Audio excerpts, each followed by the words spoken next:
We also wanted to track some of the insane censorship efforts that we're watching here, and then we'll also tell you about what they're doing overseas in Russia. Let's start with this CNBC tear sheet. So RT America is done.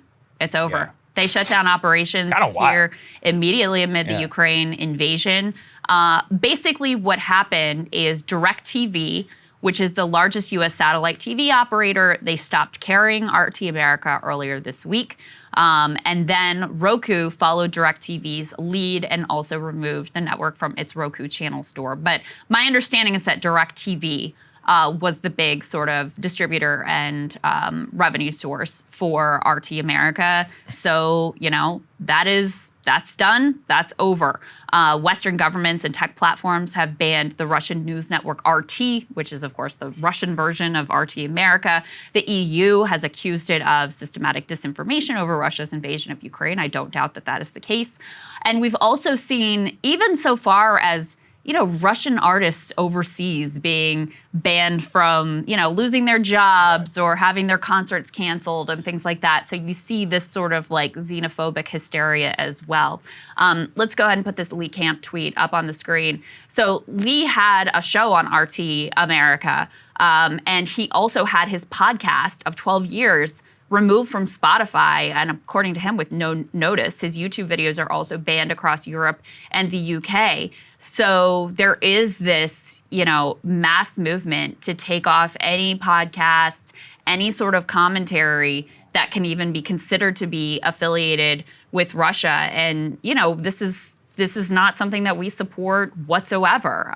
This goes completely counter to the idea of free exchange of ideas. And we've talked about, even in the most extreme situations where you have direct Russian propaganda from, Sputnik and Pravda or whatever, having access to the way that they're processing events, the way they're spinning to the public is incredibly important for our own understanding of what is happening and how the Russian public is perceiving it. This morning, we saw a statement come out from the Kremlin, and I was like, oh man, is this the correct translation? I was like, what does that mean? I said, well, I gotta go check TASS, which is the Russian state media organization. So I go on TASS and I read it in English, the official state media translation. I'm like, okay, I feel comfortable sharing this on the air. So I had to use Russian state media.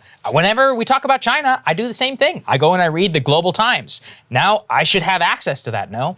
The more that we have bifurcated information environments, the more screwed we are. You have got to understand, what is the Russian point of view? My entire monologue today is actually going to be about this, in terms of some of the thinkers that the Russians are listening to, what the most extreme view of that looks like.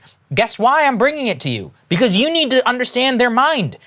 Maybe sanctions are exactly what they want. Maybe we've actually achieved Putin and some of the most ultra-nationalists' wildest dreams. I'm not saying we shouldn't have done it anyway, but understand the implication. Know what it means. Know the mind of your adversary, what they care about and what they don't.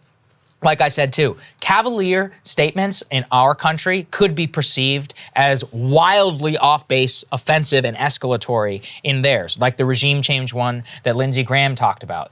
It's important for us to know, how did we react on the nuclear thing whenever we were trying to tell people how serious it was? We showed and read people a statement that was read directly on Russian state media about how, well, if the world isn't going to exist, then why, if Russia doesn't exist, then why is the world worth it? Something I'm paraphrasing. Yeah. That was important to tell people. That's what people at home are hearing and consuming. They do the same to us. So all I would say is, with some of these efforts, they're completely ridiculous. Most of the PR stuff that you're seeing is going to happen anyway because of sanctions, but like EA Sports removing Russia from FIFA, I mean, the conductor or whatever getting fired. The International Cat Federation banning Russian cats. Okay, I mean, come on. And I mean, it really does get into a kind of like witch hunt neo-McCarthyist direction, because, and we saw this in the buildup as well, if you said anything that wasn't part of the sort of like sanctioned approved network, people are very happy to call you a traitor, if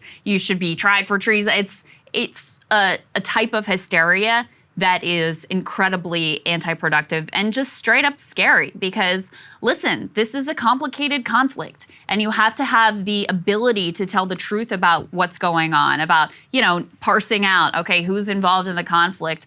Ukraine has been accused of war crimes as well. Yeah. You know, we have to be able to talk honestly about those things too. They've been sort of trotting out Russian POWs and which you're really not supposed to. Which you're not supposed to do. Yeah, and so you know, if the Russians were doing it, which I think they may be as well, but if the Russians were doing it, people would be confident and comfortable calling that out. We have to be able to be fair-minded and even-handed here as best we can and sort through the propaganda, which is clearly being fueled by both sides of this conflict. We also wanted to highlight, though, I mean, there is an absolute crackdown on any kind of independent media or journalism happening right now in Russia.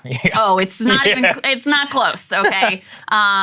So let's go ahead and put this Daily Mail tear sheet up on the screen. Basically every Western news outlet, TV news outlet, has stopped broadcasting in Russia. They track their CNN, ABC, CBS News, Bloomberg, BBC, Canada's CBC. They're all temporarily suspending operations. I believe some of the print publications have remained. Times and the Post, I believe, are still there. But this is all in response to actual legislation that is being passed, which says that if you are found guilty of spreading, quote, fake news, then you could be subject to up to 15 years in prison. So they are really cracking down. There have been rumors of potential martial law. Putin swears that's not going to ultimately happen.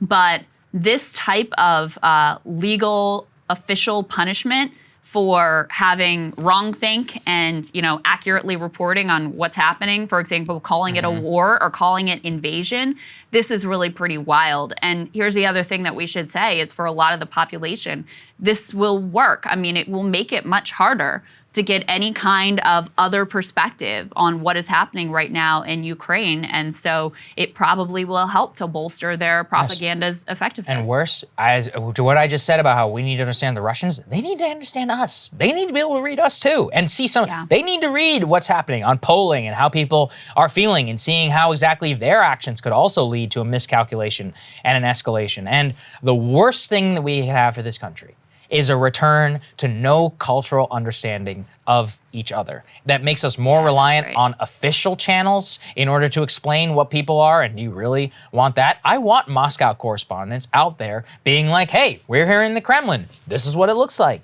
This is what the population is. Here's a picture of the protests, so that I can at least look at that and try and suss out for myself. Otherwise, I'm relying on the frickin' State Department in order to tell me what to think. That's not a good situation. One of the biggest miscalculations that we would make in the Cold War is when we did not understand what they were thinking and they did not understand what we were thinking. In the age of the internet and of globalization, it's madness to have this level of cultural separation between our two peoples. And to see a return to that level of posture is a total disaster. Yeah. Total disaster. It makes it very easy to then go from we don't like Putin and he's a monster to the entirety of Russia and the Russian people. They're setting themselves up for that too. You already see it happening. I mean, you see it happening in real time with people's comfort with the level of we must make them pay and there are no innocent Russians anymore. There are no neutral Russians anymore. Boycotting a restaurant in New York called the Russian Tea House, which is apparently not even owned by the Russians. So